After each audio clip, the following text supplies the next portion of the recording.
Oh my God.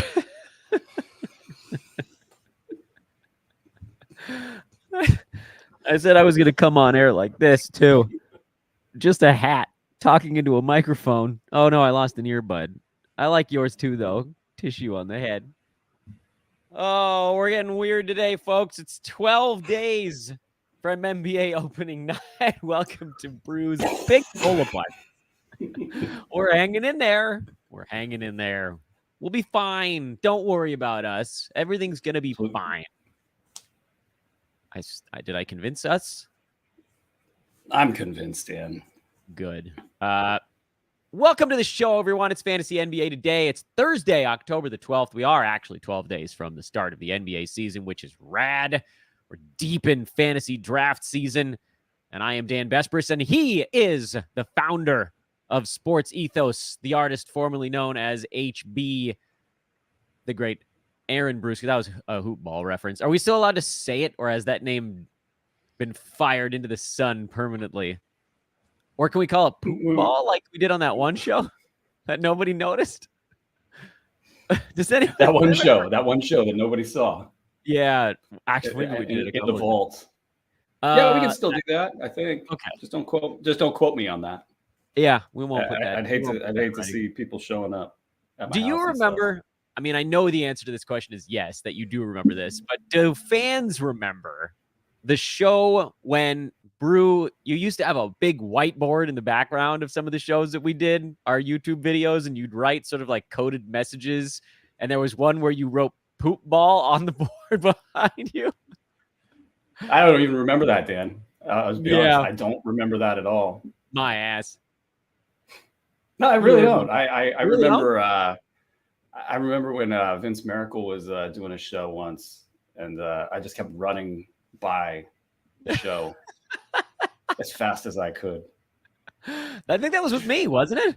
Wasn't I on the other end of that? I think at that point in time, the audio video crew was of two people, you and Vince. Now it's basically one person. It's me. Oh, we just keep throwing you out there. What are you doing? Like 5 shows a day now? I'm trying to do like 8 a week is my goal, right? This month. This is the time, man. This is where you got to get out there. You got to shake hands and kiss babies, or don't shake babies and kiss hands. You'll get sick and the babies will get hurt. Make sure you keep that straight. But today is Bru's Big Bowl of Busts.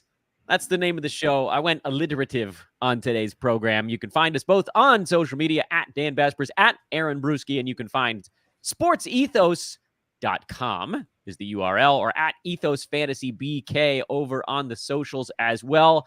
Brew, you've got 3 names that you wanted to put out there into the universe, players that you feel are a void level. But before we even get into them, what's that? Wanted.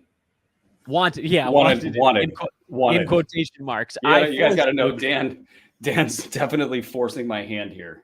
I gave him a wrist burn until he did it, and now he's done it. But you also wanted to. I wanted to preface this with you saying this maybe isn't the board of maximum bustiness. I maybe I should choose a different word on that. That seems like I'm talking about.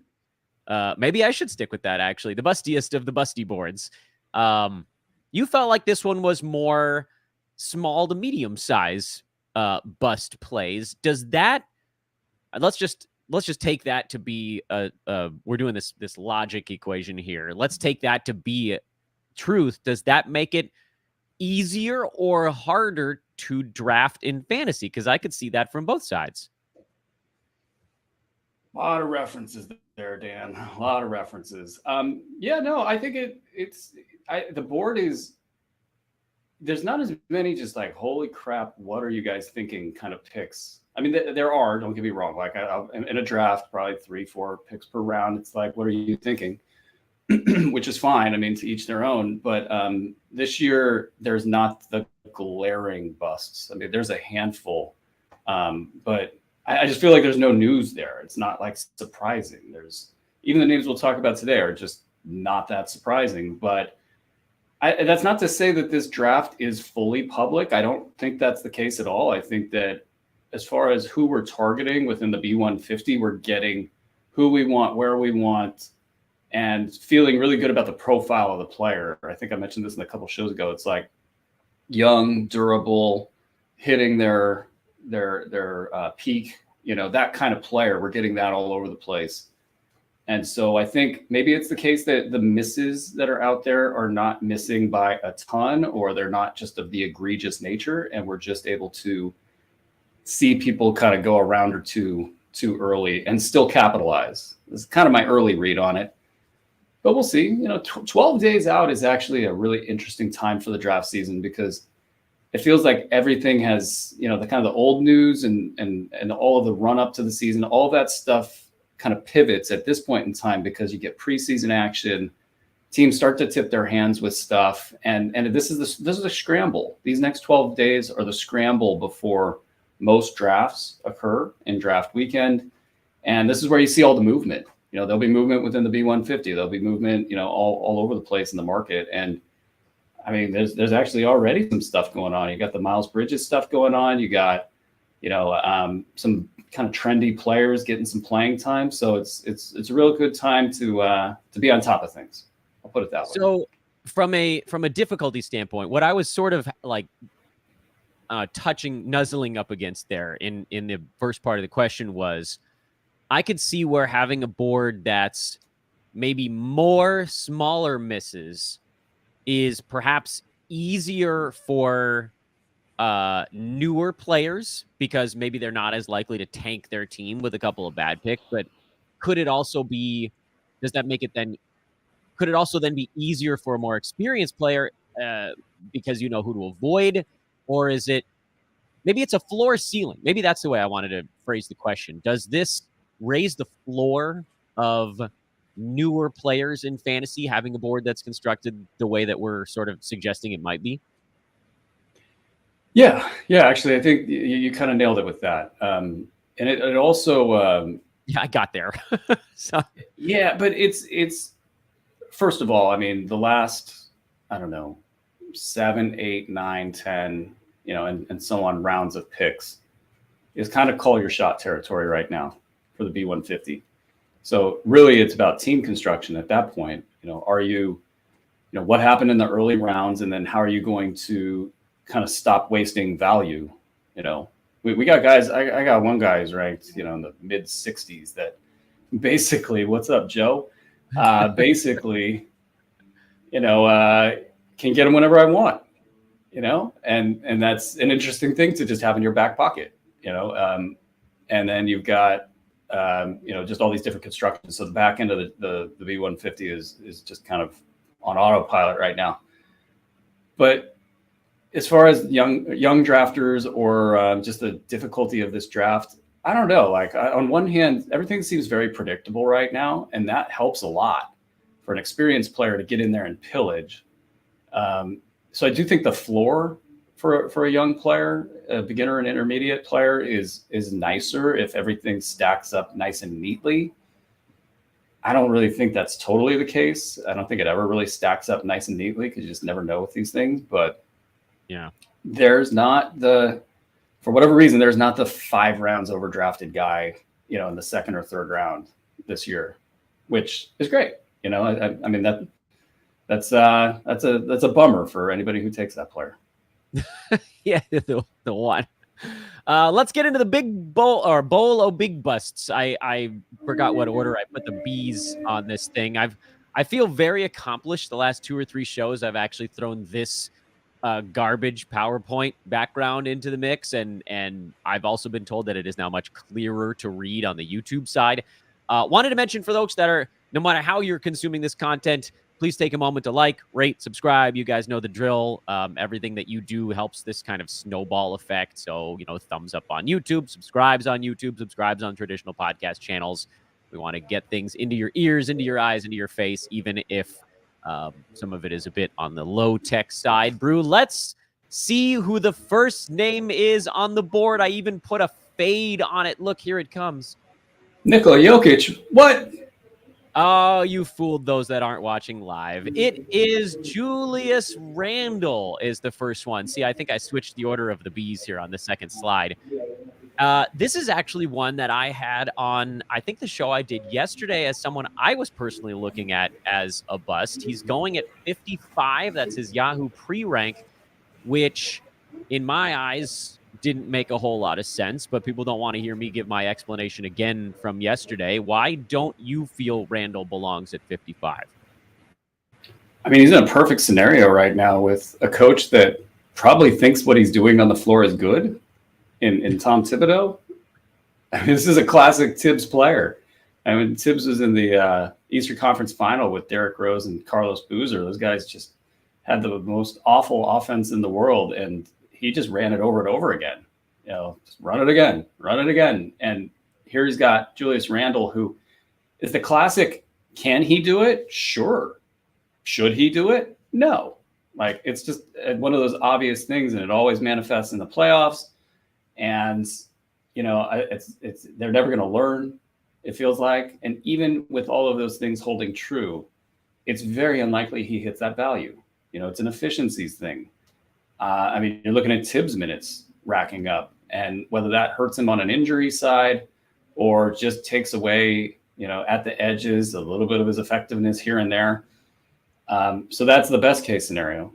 The other case scenario, the worst case scenario, is that they finally in New York, especially when you got a guy like Jalen Brunson who does the right thing. I mean, you got a guy that does the right thing, you got a guy that does the wrong thing. It's as clear as day. So if they at any point in time want to get out of the Julius Randle business, there's no other place on planet Earth that's going to let him do what he does in New York. And then you're just going to get the same stat set, just at a much lower volume. And that could be RJ Barrett territory, which incidentally, that's Tibbs' second favorite player. You know, I don't know if I like that. I don't know if I like that territory. No. I mean, it's bad, you know, in any category league. Of course, we're talking category leagues here. Points, yes. It's a totally different story. You know, points, as long as you're not getting punished for the efficiency, you know, how about it? So looking at his numbers from last year, Randle was at 35.5 minutes per game, averaged 25 points, 10 boards, 4 assists, almost 3 3-pointers, 46% from the field on almost 19 shots per game, and 7 free throws at 75.5 roughly percent, 2.8 turnovers, and very few defensive stats. Do you feel like last year was almost like a maxing out in this current build of the Knicks? I saw some folks, when I was suggesting that Randle was a possible bust for this year, their retort, and I haven't had a chance to sort of argue back on this, was, well, you know, his free throw shooting was better a couple years ago, and like there's room for him to go back up in a couple of spots. My feeling is with Brunson there sort of isn't really for room for him to go back up in many spots. And I guess the anomalous free throw bounce is kind of the only way. What am I missing there, if anything? No, I don't think you're missing anything there at all. And, you know, as New York improves everywhere else, but at the Randle position, you know, it's just going to get harder for him. And betting on a free throw bounce, you know, especially for a guy that's probably not going to get to the line as much. I don't think the refs are dying to give him the calls that he's been accustomed to at full volume. You know, refs kind of play this game where they're going to give one star player a lot of calls, especially if he establishes himself over and over and over and over and over and over again in the middle of a game. So as that goes away, they're not going to give both he and Brunson, you know, every call that they want. So, you know, getting to the line a lot can really help a player.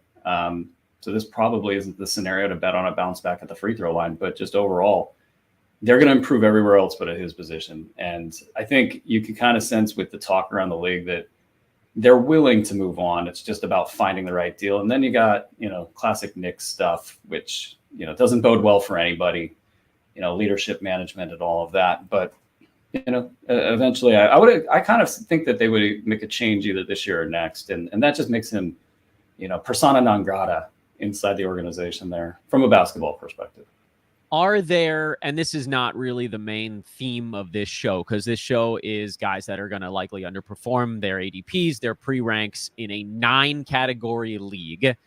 Are there builds maybe on the head-to-head side where he could potentially still make sense, because he has been to this point relatively durable, and that's been kind of harder to find in the NBA. Is it field goal punt? Is it free throw punt? Where does he possibly slot in if someone wanted to get a little bit more sort of dig down to the nubs and find a way to get him still onto their team? Defensive stat punt? I mean, that's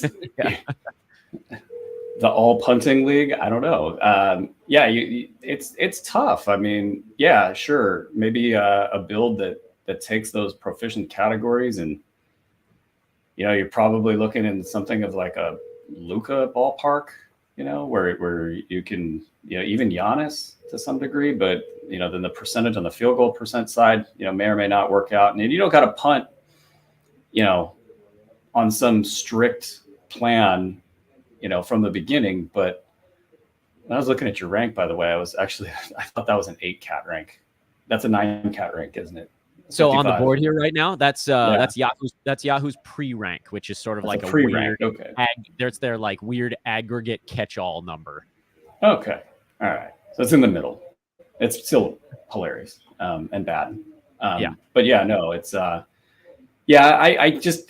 you're really working overtime if you're going to pick him up with some sort of a punt strategy. And then in terms of durability, past results are not always necessarily indicative of the future. If anything, you're looking at Tibbs minutes here. Yeah, he'll run him out there until he's dead. That's the pro. The con is what's going to happen. I mean, I generally think he's a safer durability guy just because people bounce off of him and not the other way around. Right. But yeah, no, I think you're really stretching if you're trying to get value out of Julius Randle through any mechanism. If you're going to take all of his good stuff and get rid of the bad, even then, it's going to be tough. Next player on the list, but first, Brew, what's special about October the 12th at Sports Ethos? Did something drop into some package, or what did I know I saw something on Twitter as he places the ball on the promo tee. Yeah, thank you. The All Sport membership bundle, which is the stupidest deal we've ever come up with. I'm very much regretting it. Financially speaking, it's not good for us, but it's good for our new customers as well. But it's really good. I like the fact that we continue to, give our original, customers, fans, followers, whatever you want to call us, the great deals, because the All Sport package gets the B150. You got it last night, and it's $7. Is that right, Dan? $7. Mm-hmm. Although I think it's going up. Isn't it going up in like the next few hours? Dan is the man for getting you guys discounts. I'll just say that. I'm just fighting behind the scenes. Nobody knows how much I'm like squeezing you to do these things. It's just hilarious. And so, you get basketball. So that's what you're here for right now. You also get football, and those guys are killing it. And I know that because I used to work at RotoWorld's football department before RotoWorld did whatever they did. And those were just flat out studs, Evan Silva, the Adam Levitan, the Greg Rosenthal, these are the guys that trained me on this stuff.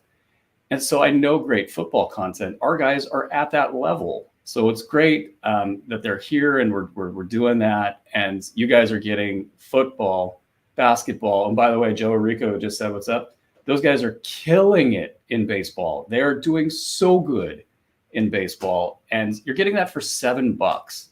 It's the dumbest deal we've ever come up with. I'm like mad enough. I want to get off the show and just like go do a lap or something. So anyway, you get grandfathered into this price for your entire time. You keep the membership active. And where can folks find it? Online at sportsethos.com. Hit the premium button and get in there and look at the different packages. And it's great.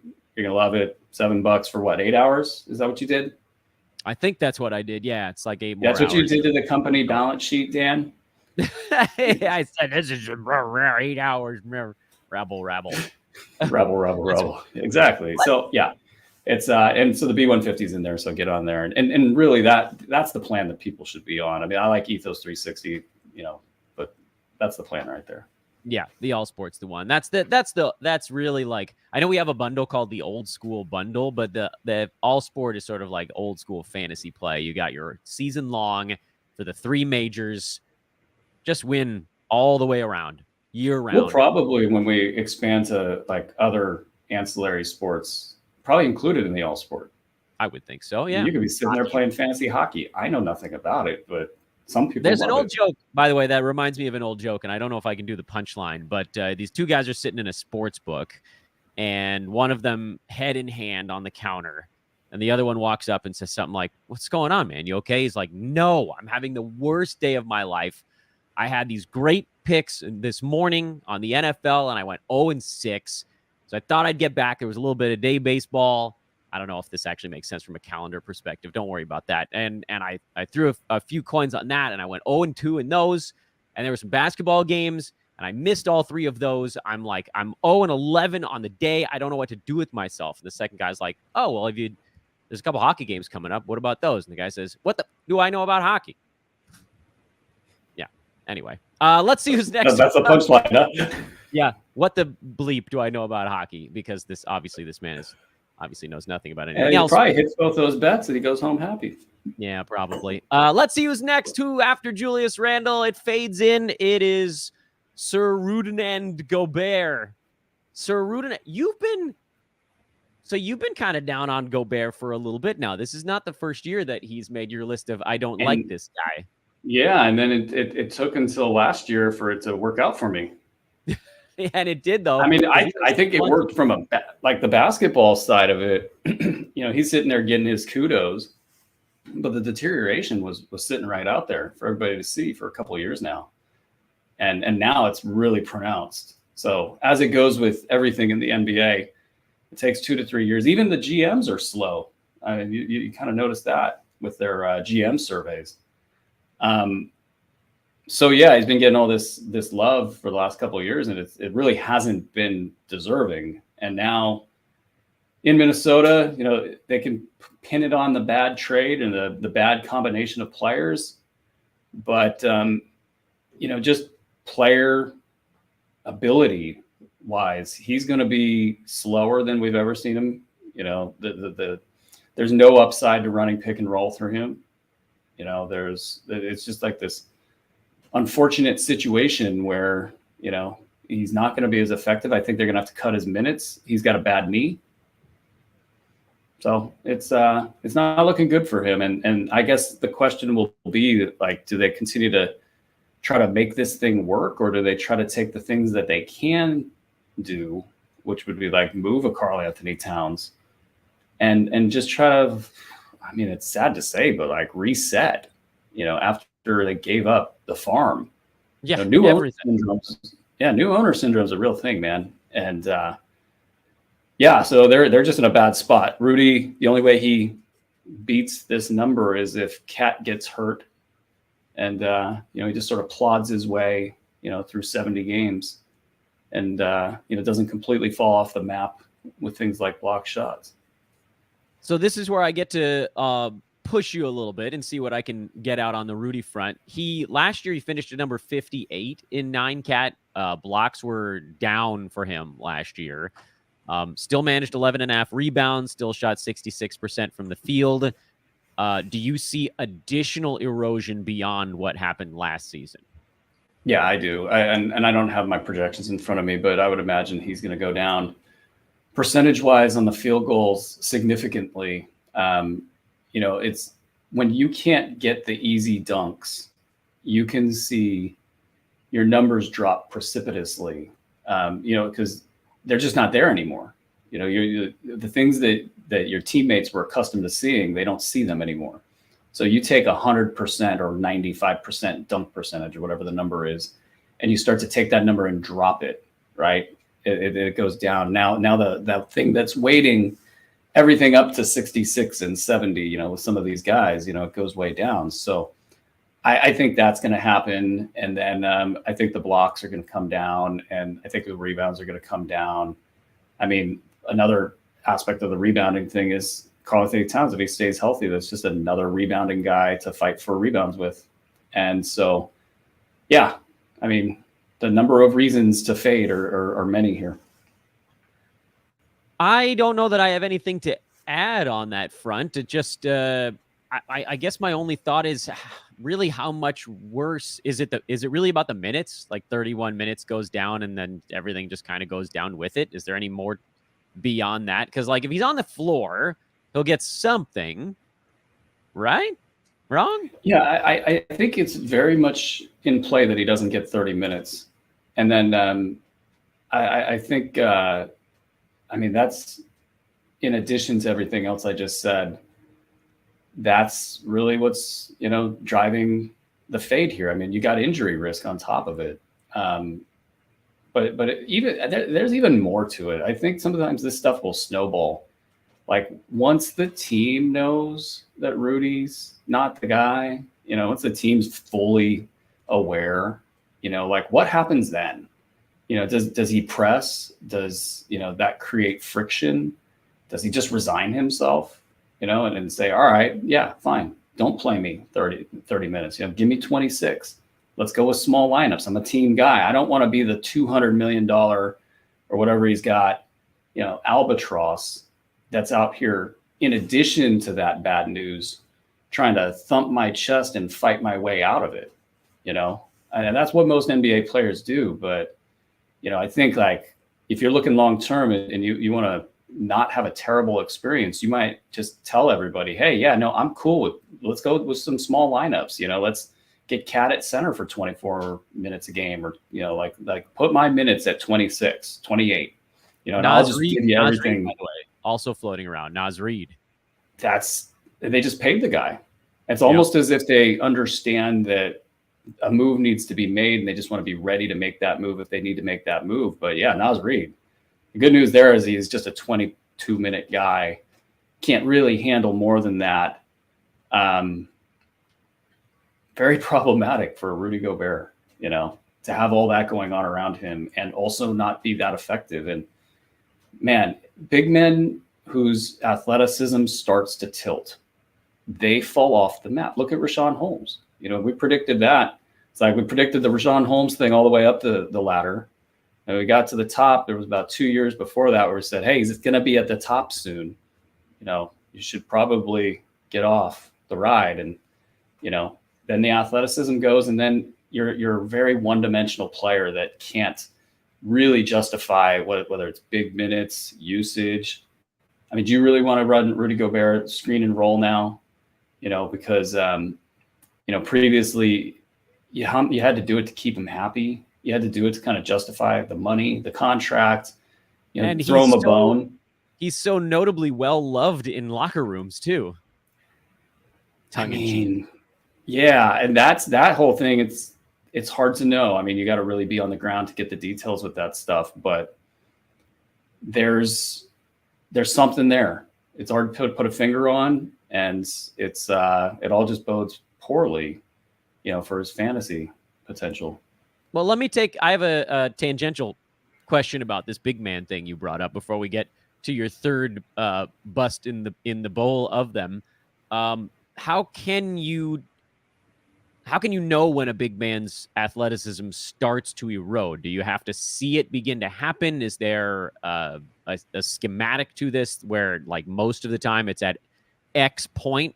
It feels like it's going to be somewhat player specific because guys are built a little different, but how can you get in front of that type of thing? Watch a lot of basketball. I mean, there's, I didn't play any like real hoops or anything, but I did play a ton of basketball, and I did play, in high school or whatever. And I just think it helps, like, understanding angles to, where you kind of think like, all right, if I was trying to do what these guys are doing and I had that skill set, would I be able to, protect the edge? If you can really see that and visualize that, and, you watch, I kind of feel like with the amount of information that we need to consume, if you're going to be, out here doing expert stuff, like reasonably, you got to be able to see this stuff on film within about like 5 seconds. and that, should give you, enough context to know, like, how's this guy moving? And then you kind of know the history and determine, is there a reason he's moving like that? Is there potential that he's out of shape? All the different variables can come into play, but within 5 to 10 games, you should know, not just what he is right now, but like what's that trajectory looking like, 5 years down the road. And sure, there's going to be times you don't get it right because, maybe a player changes their diet, gets a better trainer, whatever happens in their life. But most players will follow a pretty easy to read trajectory. And I guess, it's kind of the same in fantasy leagues as it is at the team level. You got good teams and you got bad teams. I think the good teams, like the Miami Heats of the world, in those rooms where they watch film, and it's like those are the basketball guys. They get it. Bad teams do things like hire, crony number one, to come in and be the guy, and the guy's just not the guy. He's not, whoever they are, they're just not good at it, and it's there's something else driving the hire. And that's why you see all this weird stuff out there in the NBA where you're like, how could they even possibly come up with that? Well, it's probably some cronyism, and it happens in fantasy. It happens in, real life hoop. You see a big man out there who's starting to get lead feet, and in a league of pick and rollers, that's going to get exposed. Rudy Gobert is going to be exposed. It's not a if, it's going to happen. And his primary asset is defense. So there you go. There you go. All right, let's see who's third.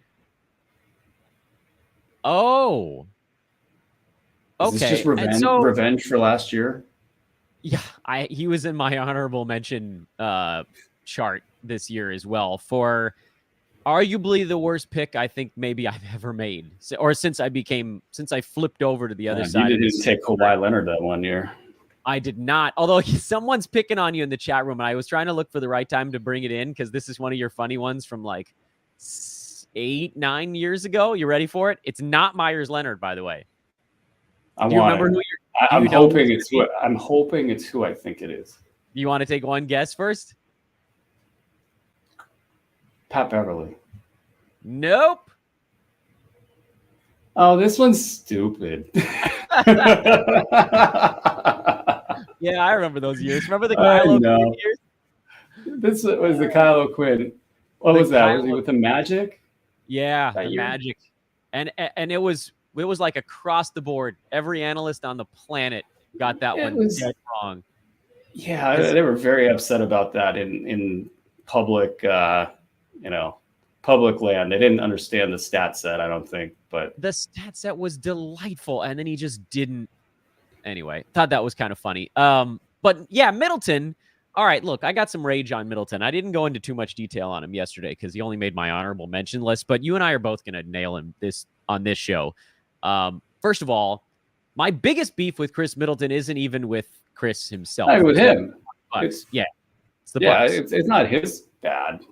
It's not his bad that they were just like, oh, P.S. And this was, by the way, I think this was the Sunday before the season started. They were like, P.S. Chris Middleton's not going to be quite ready to start the year. And I kind of thought, okay, well, I have him on like 80% of my rosters. How's this going to go for me? And then not quite ready to start the year became 6 damn weeks. And even then he wasn't healthy. So then he was like shut back down again with soreness, came back in whatever it was, January or something. And the slowest, this was Jonathan Isaac level slow ramp up for Chris Middleton the rest of the way. He never got to a full complement of minutes, but he was good enough the whole damn time, not fantasy-wise, but good enough as a player where you couldn't quite dump him because you're like, well, if he plays 30 minutes, top 40, top 50 guy for how many years now? Is he broken is the question. Is Chris Middleton broken because he's hurt to start this year again? I mean, they gave him the money, so that's a good sign in general that maybe he's not broken. Maybe. Great. It doesn't seem like I had him as a bust in my free agent ranks. I just thought it was crazy to give him money. Crazy for teams to pursue him. I believe he's 29. Really? He's not even 30 yet? I don't think so. Somebody get an age for us. But all right, I'll work on that. Yeah, no, I mean, yeah. So that stuff. This is actually gripe territory for the entire league. Like, it used to be the league was covered by journalists with a capital J, Now the league is covered by team cheerleaders for the most part, which is fine to a certain extent. Like everybody's got their lane, and if you want to be a fan, kind of journalist, you go be a fan journalist, and that's cool. But especially in the smaller markets, like access is given on a very selective basis, i.e. talk nicely about us. If you talk nicely about us, we'll let you in. So what does that do? Your journalists with a capital J, the ones that are really asking important, relevant stuff we all want to know. How's Chris Middleton doing? What's going on with Chris Middleton? Is he okay? That kind of stuff. It's not coming out. And teams are now, because that equation has tipped so far into the way that it's tipped, and the league has an issue there. Definitely, the league at some point is going to have to come to grips with, you need to have some sort of an access policy that doesn't make it so selective about what's getting covered with your product, because it's essentially, you're just a marketing PR thing now, and whether it's season ticket holders that want to see Chris Middleton, and then a lot of this, talking to people around the league, a lot of this comes back to stuff like that. They're selling season ticket packages, and they want people to not think the team's going to suck or take the regular season off, or whatever the thinking is behind these things. They do it for short-term injury decisions. The team's in town for 8 days. Don't tell them Steph's hurt. That's not a thing that happened, by the way. It's just kind of give you an example. So it's really problematic. And this one came out at the last second last year. It was very annoying. And these injuries that drag out, first of all, fantasy-wise, it was bad. Like, we can just get past that right now. But that's indicative of a situation injury-wise that it's not good. The fact that you couldn't be ready after that amount of time, then you took all that time off, and then you came back. By the way, his numbers in true Chris Middleton fashion were not that far off. Yeah. What he typically does. Like 23 and he did minutes. it looking terribly. Like, he looked slow. He couldn't elevate. He couldn't do anything out there, it felt like. But the numbers came, Chris Middleton's as consistent of an NBA player statistically prior to the injury as you're going to find. So that, and then the fact that, there's talk right now that, he's not quite back or whatever. They're just kind of, that's slow what playing really this thing. me. What does that mean? That terrifies me. The amount of time he took off should have been enough in a normal situation to heal the knee. Yeah, freaking Kawhi Leonard says he's ready to go. This is Kawhi we're talking about, and Middleton's still not. And it might take the amount of kind of time and games off and the amount of attention that Kawhi put into the get healthy process. It might take that amount of time with Chris Middleton, but the difference is Chris Middleton's not Kawhi. You take 30% off of Kawhi's fastball, and he's still able to use his strength, use his skill, use all the things that make him Kawhi Leonard to get to his spots and be effective. But you're starting to see Kawhi Leonard flatten out and become not one-dimensional, but somewhat one-dimensional. In certain respects, Chris Middleton, I don't know if he's got that in his bag. So, a fully healthy. Shout out to I thought he was 32. Yeah, thank you for that. He feels like he's, man, that's old for this. that makes it worse, I think, for you. Yeah, and as teams were lining up to give that money, or maybe they weren't even lining up, maybe Milwaukee just felt like they had to impress Giannis. That's another angle here. This Lillard thing is intriguing because it does feel like some people may have known many moons ago that this was a possibility. So why then give the money to Chris Middleton if you kind of could pivot out a little bit, or maybe they just view Chris Middleton as so necessary to another championship run that they just did it anyway. Not money I would have given.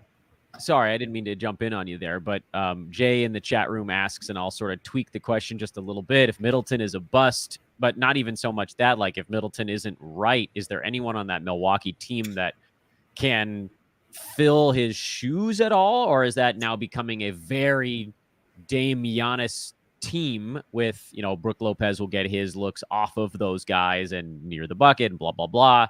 But if it's not Middleton, is there anyone else there? We looked at that and we just kept coming back to, Pat Connaughton, baby. Like, it's, Malik Beasley. And it's like, yeah. And it's just, no, to answer your question, those two guys, no. Now, Cameron Payne is super interesting because he fills a spot. We're also looking at that spot in the roster and thinking like, Wigginton or whatever his name is, like, actually like him, but probably not going to be able to handle it. And asking him to be asking a lot. Cameron Payne had a decent little run there, in the Western Conference Finals especially, but statistically he can put up some numbers in lower minutes. You got a older point guard playing ahead of him. So Cameron Payne has some flaws to his fantasy game. Don't get me wrong, but like, in terms of a deeper league where you can kind of play the low high a little bit and hope that there's some upside at the end of the tunnel there, maybe that could work out. And then especially because you're looking at Chris Middleton for whatever many shots per game, like 15, 16. I don't have it off the top of my head, but like you take that away. Sure, you got Giannis and you got Lillard, and they could probably handle, some additional shots there. But I think if Cameron Payne would come in there, they would welcome, him to fire away at will. Malik Beasley, as well. Just you're out there for that, fire away. So while we were talking here on this podcast, and this is not Big Bolo Bust related, but it is Miles Bridges related. There's been a little bit of news on that front rolling through while we're on air. I'm trying to sort it out. Yeah. I've been watching that. Baxter, please update me. It appears as though he's being accused of smashing his ex-girlfriend's car window with pool balls while his children were inside said car. I saw that one earlier. Yeah. It's not. Does he have anything new? Because I noticed he was following the story. He was the first to come out with the fact that there was an incident on Tuesday. So just 24 hours ago or 36, 48 hours ago. Nobody else had that, which I thought was weird. It appears like he might have gotten his hands on the documents flying around the internet right now that are basically, I guess, the charging documents. Yeah, they're on the Hornets subreddit is where it appears that they have now. Yeah. I saw that. Threw pool table balls at ex's car with kids inside, smashing windshield, threatened victim that if she told the police, he would take everything from her and withhold child support. Threatened victim during custody exchange is what folks are pulling from it so far. I mean, look, I've been saying through this entire draft season, there are better ways to win your fantasy league than to take a shot on Miles Bridges, and I get to triple down on that today. There are better ways to win your fantasy league. I unfortunately have the opposite side of that equation. I'm trying to win fantasy leagues at the expense of morality. That's because then if you start going morality on everything and everybody and frankly, like you lose about 10% of the NBA. Well, you're gonna. I mean, like what's that? Like half the league or a quarter of the league? It's you get a little bit. It's true. I don't want to be accused of like not giving somebody a second chance. The first one was a pretty awful situation, so I tried to avoid it, and now I feel like that. It's also, because basically, like we're trying to get this, from a fantasy perspective, we could just pull them off the board, right? Like that's easy to do. You can do that. Anybody out there, if you want to do it, I'm not going to judge you if you do that. And frankly, that's what I did last year. I just I don't want to think about this. This is, obviously a bleep show. This, as it popped up, just trying to figure out what's what. Same. I think it's in terms of like, is there a chance that this either A is not what it sounds like, or B, something that has the potential to come back with minimal repercussion for whatever reason. The fact that it appears that he had a restraining order against her as well, might be some sort of a mitigating factor of some type. I was talking this over last night with Andre as we were getting the ranks ready. And I think the idea that something just happened recently is much more bad for him, bad in general, than if this was related to January, which was kind of what the initial reporting on this came out as, which that makes no sense to me. It's like, did all those reporters get it wrong? When Baxter was the only one who said that it was a Tuesday related thing, I was a little, not shocked because, a lot of this was just like local TV news, a lot of aggregation. It didn't feel like there was a ton of reporters on it. And it was kind of like, okay, if all these guys missed it and Baxter got it, that it was a Tuesday thing, did her attorney reach out to Baxter, who's been known, to kind of be more of an investigative reporter? It's probably the guy you would want to go to, if you were, trying to get this info out there. So those are the questions that were kind of circling as we were trying to figure out, as we were just pulling him way down draft boards. Trying to figure out, is this something that's going to just blow over? And I would think if it's something that's not what it sounds like, we would probably hear from the Bridges camp in the next, say, 6 to 18 hours ballpark, because they're going to want to get out in front of it. Yeah. And so far, quiet. I don't think that bodes well, or no, the quiet does not bode well. Whether it's quiet from Charlotte, whether it's quiet from the league, whether it's quiet from the Bridges camp. They typically, I think you got to wait and kind of reserve some judgment on this stuff. Maybe not in his situation, but just as like a generalized, like when we hear, I've just seen a message for you. Sorry. When we hear about this, related to this, by the way, from 30 minutes ago. Yeah, unrelated. I'll just put it out there. I was letting Brew know that one of the employees in the office behind him had a phone on speakerphone, and so you could hear office sales calls happening behind him. But it's great though. You look like things are happening, man. It's all happening. Oh yeah, it's hopping over here. I just think with Bridges, it just looks like it's trending the wrong direction, and maybe we hear something in the next 6 to 18 hours. But we pulled him way down in the ranks. Probably going to continue to pull him down further and further and further. If you don't want to deal with it, it wouldn't be the worst decision you've ever made. There's a lot of risk inherent within. When you look at a risky asset like that, you're just generally saying, all right, we're going to zig when everybody else is zagging. And as you make that choice, inherent within it, there is risk. The fact that it played out before the season even started, good, at least from the fantasy perspective. It's not hitting your teams after, you've done your draft. So you can stay away now. But I think 6 to 18 hours, you'll kind of get a tell. If there's nothing, then it was something, probably. Yeah, that's if we're reading the tea leaves, that is. And that, ladies and gentlemen, is your additional piece on the Bruski's Big Bowl of Busts. You could probably throw miles on that. I can't him in there. Yeah. Can you do that here? But I did take it off the screen. But you can throw Bridges, another B, in our alliterative situation here on the Bruski's Big Bowl of Busts. I think folks had plenty of time to see the names that were up there. I don't know that I need to put them back. Brew, we have. Well, first, I want to remind everybody again, please do take a moment here towards the end of the program to like, rate, subscribe. That is a very big deal to us. It does help kind of push things up the table. Find us on social media, because that's the way we can get in touch with you regularly throughout the day instead of on a pod, which is once the season starts, Monday through Friday, once a day in the morning. At Dan Vespers for me, at Aaron Bruski for him. You can also find us by just Google searching Dan or Aaron at Sports Ethos. That'll be an easy way to find you. You don't have to try to spell our names or anything. But Brew, for those that don't play NFL or MLB, I got one more opportunity for you here to promo at the end. Is there perhaps a way that folks could get NBA stuff only? ?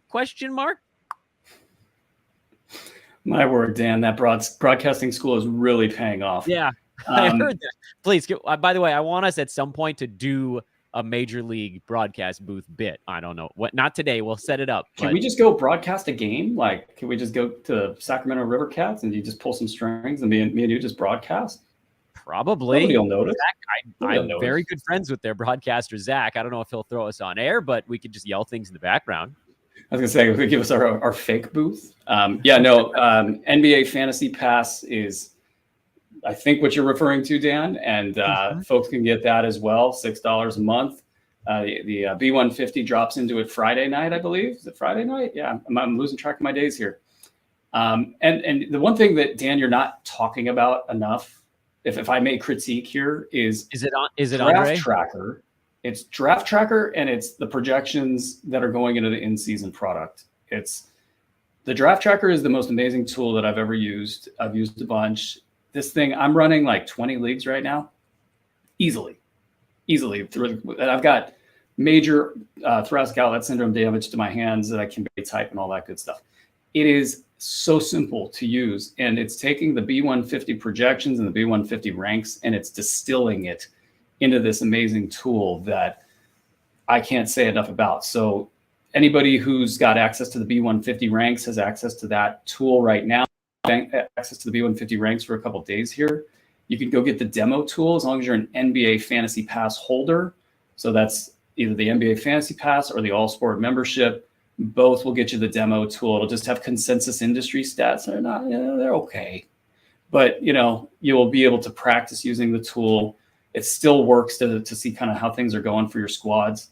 But that tool is amazing. And then on the in-season side, there are tools coming your way that you see, kind of out there in spaces, but they're also the same construction that we've been making with this Draft Tracker tool.